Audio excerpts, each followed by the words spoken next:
బ్రహ్మర్షి నోటి వాక్కు, ఆయన మాటే అస్త్రం. అంతటి తపోధనుడు. గురువుగారు ధనస్సు ఎక్కువ పెడదాం అనుకుంటున్నారంటే ఏమిరా పిల్ల మీద కాంక్ష పుట్టిందా, మీ నాన్నని అడగక్కర్లేదా అనొచ్చు విశ్వామిత్రుడు. క్షత్రియుడు ఎంత మాట్లాడాలో అంతే మాట్లాడాడు.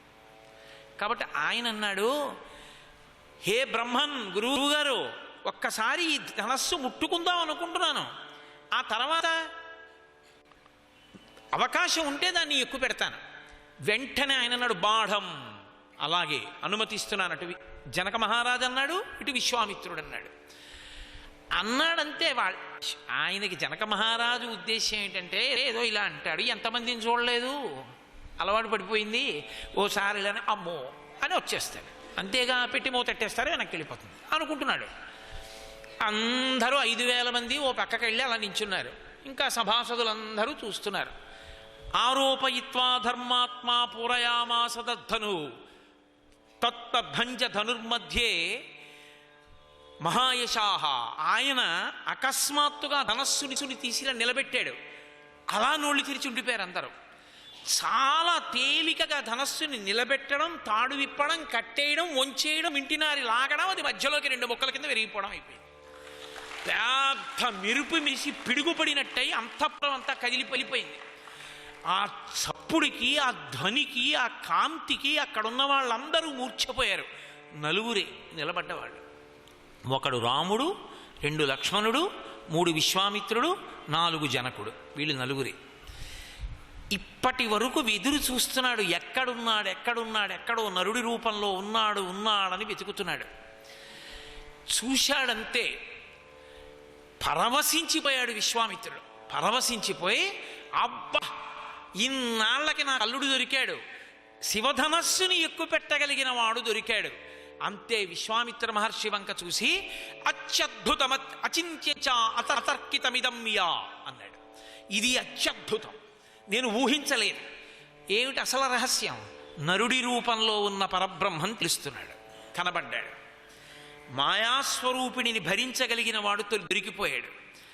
పైకి ఆయన అనకూడదు, నరుడి కథ కాబట్టి ఊరుకున్నాడు. అత్యద్భుతమతించంచ అతర్కితమిదమ్యా, ఇంకా దీని మీద వాదన లేదు అని. జనకానాం కులే కీర్తిం హరిష్యతి మే సుత సీతా భర్తారమాసాద్య రామం దశరథాత్మజం. నా కూతురు మహాభాగ్యాన్ని పొందింది. నా కూతురు రామచంద్రమూర్తికి ఇల్లాలు కాకపోతోంది దశరథ మహారాజుకి. వెంటనే సువర్ణ కలశాన్ని జలములతో ఉన్నదాన్ని తీసుకుని వచ్చి కన్యాదానం చేస్తానని నీళ్లు పోయిపోయాడు రాముడి చేతిలో. దీయమానాం నతుతదా ప్రతిజగ్రాహ రాఘవ. ఆయన అవిజ్ఞాయ పితుశ్చంధ అయోధ్యాధిపతే ప్రభో.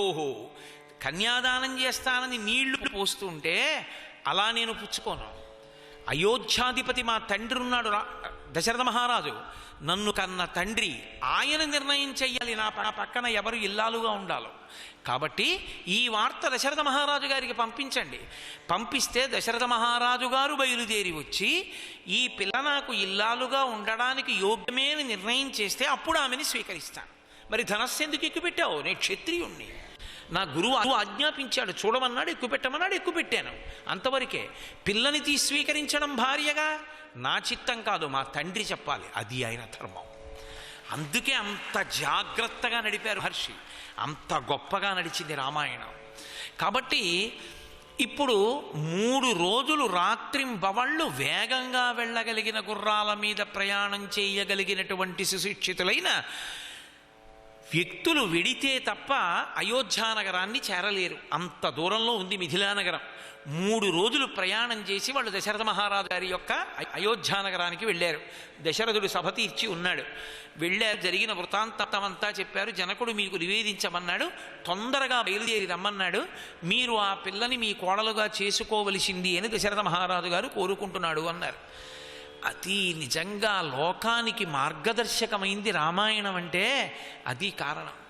వెంటనే దశరథ మహారాజు తన పురోహితుల వంక, మంత్రుల వంక చూశాడు. వశిష్ఠ మహర్షి మొదలైన వారి వంక చూసి ఒక మాట అన్నాడు. యది రోచతే వృత్తం జనకస్య మహాత్మనః అన్నాడు. మీకు జనకుని యొక్క ప్రవర్తన, జనకుని యొక్క నడవడి ఇష్టపడిందా అని అడిగాడు. ఆయనకి ఆ ఇంట్లో భక్తి పూజ వ్యవహారం అలవాటు. ఆ ఇంట్లో ఆయన కొడుక్కి పిల్లనిద్దామనుకున్నవాడు కనీసం బొట్టెట్టుకునైనా ఆయన ఇంటికి వెళ్ళాలి. బొట్టెట్టుకోకుండా పిల్లనిస్తానని వెళ్ళిన వాడి పిల్లని ఆయన ఎలా చేసుకుంటాడు? అసలు చేసుకోడు కదా. ఎంత అర్థరహితం. కాబట్టి ఇది రోచతే వృత్తం. అసలు జనకస్య మహాత్మన, జనకుని యొక్క ప్రవర్తన ఎటువంటిది, ఆయన నడవడి ఎటువంటిది, మనకి ఆయనకి పొత్తుతుందా? రేపు వియ్యాలవారు అయిన తర్వాత ప్రతి చిన్న విషయానికి ఏమిటి అలా ఉంటాడని ఈయన విసుక్కుని ఆయన విసుక్కుని, ఏమిటి ఆయన బొట్టు పంచాన ఆయన విసుక్కుని ఈయన విసుక్కుని, అదే ఇద్దరికి సంస్కారమునందు ఒకటైన బుద్ధి ఉండాలి. కాబట్టి జనకుని యొక్క ప్రవర్తన మీకు నచ్చితే, నడవడి నచ్చితే మనం వెడదాం, ఏం చెప్పమంటారు అన్నాడు. తప్పకుండా వెడదాం అన్నారు పురోహితులు. అది పెళ్ళంటే. పెద్దలు నిర్ణయించినారుగాన అంటే ఎంతసేపు భూతద్దం పెట్టి పిల్లని చూడమని కాదు. భూతద్దం పెట్టి పిల్లని చూసావు ఉండిపోతుందా? ఆమె శరీరము కూడా వృద్ధాప్యమునందు ముడతలు పడిపోతుంది. నీ ఇంటి గౌరవం, ఆఖరికి నీ శరీరం పడిపోయిన తర్వాత తద్దినం పెట్టినప్పుడు కూడా కోడలే దీపం పెట్టాలి. దీపం పెడితే కానీ ముట్టదు. అసలు ఆ సంస్కారం ఉందా పిల్లకి? ఆ కుటుంబానికి ఆ మర్యాద ఉందా? అది లేనినాడు ఎలా చేసుకుంటావు కోడలుగా? అందుకని ఆ ప్రవర్తన అంగీకరించవచ్చా? తనది కాదు నిర్ణయం, పెద్దల్ని సంప్రదించాడు. తన కుటుంబ గౌరవం తెలిసి ఉండి ఆ కుటుంబంలోకి అవతల పిల్ల రావచ్చా లేదా అని నిష్పక్షపాతంగా నిర్ణయం చెయ్యగలరన్న పెద్దలతోనే మాట్లాడాలి పెళ్లి విషయం. వద్దు అన్నారనుకోండి వదిలిపెట్టాలి. తప్పకుండా పరిశీలించవచ్చు అన్నారనుకోండి పరిశీలించాలి. వెంటనే పురోహితులు అన్నారు తప్పకుండా, మహాత్ముడు జనకుడు, మనం వెడదాం అన్నారు. సరే అయితే బయలుదేరండి, ఇంకా ఆలస్యం ఎందుకు? మా భూత్కాలస్య పర్యయ, ఆలస్యం చెయ్యకూడదు, బయలుదేరండి అన్నాడు. తాను వృద్ధుడు, నేను వెనక వస్తాను. ముందు కోశాధిపతులందరూ కూడా తగినటువంటి కానుకలు తీసుకుని ముందు బయలుదేరాలి. ప్రభువు వెడుతున్నాడు అంటే పొంచి ఉంటారు శత్రువులు. నాకు రక్షణగా ఆశ్విక దళం పదాతి దళం అంతా బయలుదేరాలి.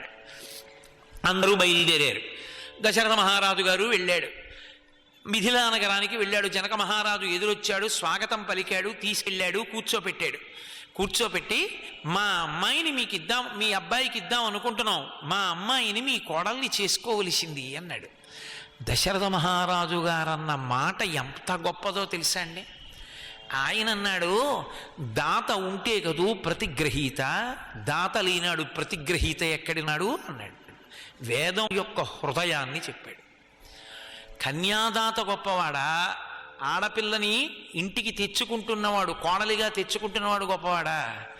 ఆడపిల్లని ఇచ్చేవాడు లేని నాడు నువ్వెవరిని కోడలుగా తెచ్చుకుంటావు? ఆయన ఇస్తున్నాడు కాబట్టి నీకు కోడలు వస్తోంది. ఇచ్చేవాడు లేని నాడు పుచ్చుకునేవాడు ఎక్కడున్నాడయా? ఇచ్చేవాడివి నువ్వు, పుచ్చుకునేవాడిని నేను. ఎవరు తక్కువ ఎవరు ఎక్కువ? కాబట్టి నేను వినయంగా ఉండద్దు, ఇచ్చేవాడివి నువ్వు. పెళ్లిలో కన్యాదాత గారిదే వేదిక, ఆయనదే అధికారం. అందుకే ఆడపిల్లని కన్యాదానం చేసేటప్పుడు చతుర్థి విభక్తి వెయ్యరు, ఇదం నమమా అటు ఇవ్వరు. కాబట్టి ఆడపిల్లకి పెళ్ళైపోయిన తర్వాత కూడా తండ్రికి ఆ పిల్ల మీద అధికారం ఉంటుంది. నా ఇంట ఉత్సవం జరుగుతోంది, పిల్లని పంపు అంటే నేను పంపను అనే అధికారం అల్లుడికి లేదు శాస్త్రీయంగా. ఎందుకని అంటే అగ్ని సాక్షిగా అలా ఒప్పుకునే పుచ్చుకున్నాడు. మగపిల్లవాడు ఉన్నాడనుకోండి, వాడి ప్రవర్తనకి ఒక్క తల్లిదండ్రులే తరిస్తారు, అత్తమామలు తరించరు. ఆడపిల్ల ప్రవర్తనకి ఉభయ వంశాలు తరిస్తాయి. అటు తల్లిదండ్రులు తరిస్తారు, ఇటు అత్తమామలు తరిస్తారు. రెండు వంశాల్ని తరింపచెయ్యగలిగినటువంటిది ఆడపిల్ల ఒక్కతే మాత్రమే. అటువంటి ఆడపిల్లని ఇస్తున్నవాడు చిన్నబుచ్చుకొని చేతులు కట్టుకుని తల వంచుకొని నిలబడవలసిన అవసరం ఉన్నదని వేదం చెప్పలేదు. తలెత్తుకొని పరమ ధైర్యంగా సంతోషంగా తిరగాలి. వేదిక ఆయనది అని చెప్పిన ఆయన అనుమతితోటే పెళ్లి కొడుకు యొక్క తండ్రి ఏది చేసినా. మీరు అందుకే చూడండి, ఆడపిల్ల తండ్రి కన్యాదాన సమయంలో వేదిక దగ్గర కూర్చున్నంతగా మగపిల్లవాడి తండ్రికి వేదిక మీద పని ఉండదు. స్నాతకం అయిపోతే అయిపోయిందంతే. మళ్ళీ ఎప్పుడు పిల్ల గౌరీ పూజ చేస్తుంటుంది. నిజానికి అది పెళ్లి కోసమని పిల్లని ఎంచుకుంటున్నటువంటి సందర్భానికి ప్రతీకగా చేస్తారు ఆ అంగం. పిల్ల గౌరీ పూజ చేస్తున్నప్పుడు పెడతాడు మామగారు. అప్పుడు కూడా టక్ చేసుకుని బెల్ట్ పెట్టుకుని వెళ్ళిన మామగారి గురించి ఏం మాట్లాడాలో నాకు రాదు. వైదికంగా ఓ పంచె కట్టుకుని ఓ ఉత్తరీయం వేసుకుని వెళ్ళాలి. గౌరీ పూజ దగ్గరికి ఇంటికి శ్రీ మహాలక్ష్మిని తీసుకొచ్చుకుంటున్నావు, కోడల్ని తీసుకొస్తున్నావు. అక్కడ అడుగుతారు ప్రవర చెప్పి, ఏమయ్యా ఈమెని నీ కోడలిగా స్వీకరిస్తున్నావా అని అడుగుతారు. అది పెద్దరికం. అందుకే మామగారు ఆ పిల్ల యొక్క ఆనందానికి జవాబుదారీ. ఆ పిల్ల ఇంటికి వచ్చింది అంటే ఆ పిల్ల కంట నీటి బొట్టు పడకుండా చూసుకోవలసిన వాడు మామగారే. అంత గుండెల్లో పెట్టుకు చూసుకోవాలి. అందుకే మామగారు వెళ్ళిపోతే ఆ పిల్లకి మళ్ళీ ఆ స్థానాన్ని భర్తీ చెయ్యగలిగినటువంటి వాడు లేడు లోకంలో. అంత సంతోషంగా నిలబెడతాడు. ఆఖరికి ఆమె భర్త ఆమె మీద చీకాకు పడినా, ఏమిరా పిల్లని ఏడిపిస్తున్నావు అని ఇలా వేలు చూపించగలిగిన వాడు మామగారు ఒక్కడే. అందుకే కన్యాదానం చేసిన తర్వాత కన్న తండ్రిని కూడా దాటి సుఖపెట్టే స్థానంలో నిలబడతాడు మామగారు. మామగారి యొక్క స్థానంలో నిలబడడం అంటే లోకంలో అంత పెద్ద విషయం, అంత పరిణతి, అంత పెద్ద పదవి, అంత గొప్పదది. అంత గొప్ప మాట అన్నాడు దశరథ మహారాజు. సరే కూర్చున్నారు. కూర్చున్న తరువాత ఎవరి వంశం ఎటువంటిది, ఇరువంశములు తెలియాలి. తెలిస్తే కదూ వివాహం చేయడం. పెళ్లి మాటలు మాట్లాడుకోవడం అన్న మాటకు అర్థం ఏంటంటే, అర్థరహితంగా పెళ్లి మాటలు మాట్లాడుకోవడం అంటే వాళ్ళకి ఐశ్వర్యం ఎంతుంది, వీళ్ళకి ఐశ్వర్యం ఎంతుంది, పెళ్లిలో అంగాలు ఎన్ని ఉన్నాయి, ప్యాంట్లు ఎన్ని ఎడతారు, చొక్కాలు ఎన్ని ఎడతారు, చీరలు ఎన్ని ఎడతారు, నీ బతుకంతా వెళ్ళిపోతుందా వాటితో? ఎందుకు వచ్చిన అల్లరది? పెట్టేవి పెట్టకుండా ఉంటారా? ఎలాగో పెడతారు. అవి లేకపోతే బట్టలు ఇప్పుడు తిరుగుతావా? ఏ బట్టలే కొనుక్కోలేవా? నీ కొడుక్కి ఓ పంచల చాపో ప్యాంటు సొక్కాయే కొనవా పెళ్ళికి? ఎందుకంత ప్రతి చిన్న విషయానికి అడుక్కు తినడం? ప్రతిదానికి గుడికి ఎలా ఉండాలో కూడా అడగడం, బిందెలు ఎలా ఉండాలో అడగడం, ఎందుకంత భిక్షాటన? గంభీరంగా ఒక మామగారిగా నిలబడలేవు, పరమ సంతోషంగా వియ్యం అందలేరు. అసలు పెళ్ళి అనేటప్పటికీ భోజనం మానేసేది ఎవరంటే వియ్యపురాలి. అమ్మో, అది లేకపోతే వియ్యపురాలు ఎందుకు అవుతుంది? పెళ్ళి అంటే ఎంత బాగా చేయండి, కోపం వస్తేనే వియ్యపురాలు. అది చక్రవర్తి పదవి అనుకుంటారు తప్ప, అయ్యో అత్తగారిని అవుతున్నాను, కోడలు వస్తోంది, నేను ఎంత పరిణతితో ఉండాలి, ఎంత పెద్దరికంతో ఉండాలి, ఎంత మర్యాదతో శాస్త్రం మాట్లాడింది, అసలు అవగాహన ఇది. అందుకే అన్నారు, అసలు మనుష్యత్వం ప్రపంచంలో బ్రతికుండాలంటే రామాయణం వింటూ ఉండాలన్నారు. రామాయణం ఎంతకాలం చెప్పబడుతుందో, రామాయణం ఎంతకాలం వింటారో అంతకాలం నరత్వము బ్రతుకుతుంది అన్నారు. కారణం శ్రీరామాయణమునందు సమస్త రహస్యములు నిక్షేపించుటయే. కాబట్టి ఇప్పుడు వాళ్ళిద్దరూ ఇచ్చి పుచ్చుకోవచ్చా అన్న విషయంలో కానుకల విషయం కాదు. ఇరు వంశములు ఎటువంటివి, ఇరు వంశములలో ఉన్న పెద్దలు ఎటువంటి వారు? కనీసంలో కనీసం 6 తరాలు చెప్పగలడా వియ్యంకుడు? మీ తండ్రి గారు, తాతగారు, ముత్తాతగారు, ఆ పైన ఇంకో 2 పేర్లు చెప్పండి ఏం చేసేవారో అని అడిగారు అనుకోండి. మా ముత్తాతగారి విషయం నేను ఒకసారి కనుక్కుంటాను ఉండండి అని వెంటనే సెల్ అట్టుకున్నాడు అనుకోండి, ఓ నమస్కారం పెట్టచ్చు. ముత్తాతగారి తెలియనివాడు, ప్రవరే చెప్పలేనివాడు, వాడి ఇంక అసలు తన బిడ్డల తన పితృదేవతల విషయంలో గౌరవం లేనివాడు ఇంకా ఏ విధంగా లోకంలో మర్యాద నిలబెట్టుకోగలడు? మహానుభావుడు, ఇంటి పురోహితుడంటే అది రామచంద్రమూర్తికి పేరు పెట్టి యుగాలు మారిపోయిన లోకాన్ని ఉద్ధరించడానికి పౌరోహిత్యం ఒప్పుకున్నవాడు వశిష్ఠ మహర్షి. ఆయన కర్మ కాలిపోయా. ఆ వంశంలో పుట్టిన మహాపురుషుల యొక్క పేర్లు అటువంటివి, అంత గొప్పవాళ్ళు. కూర్చోబెట్టారు. జనక మహారాజు గారి పక్షాన్న శతానందుడు. శతానందుడు అంటే సామాన్యుడు కాడు, గౌతమ మహర్షి అహల్య యొక్క సంతానం. శతానందుడు అటువైపు కూర్చున్నాడు, విశ్వామిత్ర వశిష్ఠ మహర్షులు ఇటువైపు కూర్చున్నారు. కూర్చుని వాళ్ళందరూ చెప్తున్నారు, ఇరువంశములు సరిపోతాయా, ఈ 2 పిల్లలకి పెళ్లి చెయ్యొచ్చా, దశరథుడు జనకుడు వియ్యం అందచ్చా, అది అక్కడ నిర్ణయించవలసింది. అసలు దశరథ మహారాజు గారి వంశం ఏమిటి? దశరథ మహారాజు గారి వంశంలో పుట్టిన వాళ్ళు ఎవరు? దశరథుడు చెప్పుకోవడం కాదు. దశరథుడు చెప్పుకుంటే 10 మందిలో కొన్ని చెప్పచ్చు, చెప్పకపోవచ్చు. ఇంటి పురోహితుడు చెప్పాలి. పురోహితుడు అంటే పురము యొక్క హితమును కోరువాడు, అవతల పక్షాన్ని కూడా సంతోషంగా ఉండాలి, నిష్పక్షపాతంగా చెప్పగలిగిన వాడై ఉండాలి. అందుకని వశిష్ఠ మహర్షి చెప్పడం ప్రారంభం చేశారు. అవ్యక్తమైనటువంటి స్వరూపమునందు పరబ్రహ్మం ఉండేది. అవ్యక్తమైన స్వరూపము నుండి పరబ్రహ్మము వ్యక్తమై చతుర్ముఖ బ్రహ్మగారు వచ్చారు. చతుర్ముఖ బ్రహ్మగారి యొక్క కొడుకు మరీచి, మరీచి యొక్క కుమారుడు కశ్యపుడు, ఆ కశ్యపుని యొక్క కుమారుడు సూర్యనారాయణమూర్తి, సూర్యభగవానుడు. ఆ సూర్యనారాయణమూర్తి యొక్క కొడుకు మనువు, ఆ మనువు యొక్క కొడుకు ఇక్ష్వాకు. ఆ ఇక్ష్వాకువే మొట్టమొదట అయోధ్యానగరాన్ని రాజధాని చేసుకుని పరిపాలన చేయడం ప్రారంభం చేశాడు. అక్కడ ప్రారంభమైంది వంశం అన్నాడు. అని ఆ ఇక్ష్వాకువు యొక్క కొడుకు కుక్షి, ఆ కుక్షి యొక్క కుమారుడు వికుక్షి, ఆ వికుక్షి యొక్క కుమారుడు బాణుడు, బాణుని యొక్క కుమారుడు అనరణ్యుడు, ఆ అనరణ్యుని యొక్క కుమారుడు పృథువు, ఆ పృథువు యొక్క కుమారుడు త్రిశంకువు, ఆ త్రిశంకువు యొక్క కుమారుడు దుందుమారుడు, దుందుమారుని యొక్క కుమారుడు మాంధాత, మాంధాత యొక్క కుమారుడు సుసంధి, ఆ సుసంధి యొక్క కుమారుడు ధ్రువసంధి, ప్రసేనజిత్ అని ఇద్దరు కుమారులు. మళ్ళీ ఆ ధ్రువసంధి యొక్క కుమారుడు భరతుడు, భరతుని యొక్క కుమారుడు అసితుడు, అసితుని యొక్క కుమారుడు సగరుడు, సగరుని యొక్క కుమారుడు అసమంజసుడు, అసమంజసుని యొక్క కుమారుడు అంశుమంతుడు, అంశుమంతుని కుమారుడు భగీరథుడు, భగీరథుని కుమారుడు దిలీపుడు, ఆ దిలీపుని యొక్క కుమారుడు భగీరథుడు, భగీరథుని యొక్క కుమారుడు కాకుత్సువు, ఆ కకుత్సువు యొక్క కుమారుడు రఘువు, రఘువు యొక్క కుమారుడు ప్రవర్ధనుడు, ఆ ప్రవర్ధను యొక్క కుమారుడు శంఖనుడు, శంఖనుని యొక్క కుమారుడు సుదర్శనుడు, సుదర్శనుని యొక్క కుమారుడు అగ్నితేజుడు, అగ్నితేజుని యొక్క కుమారుడు మరువు, మరువు యొక్క కుమారుడు అగ్నితేజుడు శీఘ్రగుడు, ఆ శీఘ్రగుని యొక్క కుమారుడు మహానుభావుడైనటువంటి పశ్రుకుడు, ఆ పశ్రుకుని యొక్క కుమారుడు అంబరీషుడు, అంబరీషుని యొక్క కుమారుడు మహానుభావుడైన నహుషుడు, నహుషుని యొక్క కుమారుడు యయాతి, యయాతి యొక్క కుమారుడు నాభాగుడు, నాభాగుని యొక్క కుమారుడు అజుడు, అజుని యొక్క కుమారుడు దశరథుడు, ఆ దశరథుని కుమారులే రామలక్ష్మణుడు.